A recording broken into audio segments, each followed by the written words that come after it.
Welcome back to the channel HardReset.Info. In this video, I will show you how to set multiple timers with Siri AI on iOS 27. So the first step will be to start your first timer.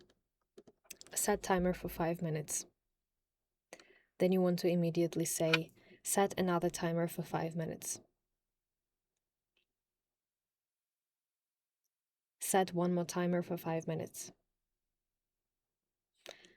And then repeat one more time. Set a timer for 5 minutes.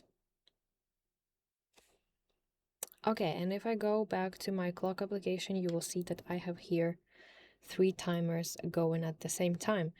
But the main thing that Siri does not support one command like set 3 timers with intervals. Unfortunately, you must do that multiple times, one by one. So yeah, that is basically it. So thank you so much for watching this video. Leave a like and subscribe to our channel for more content like this, and see you in the next one.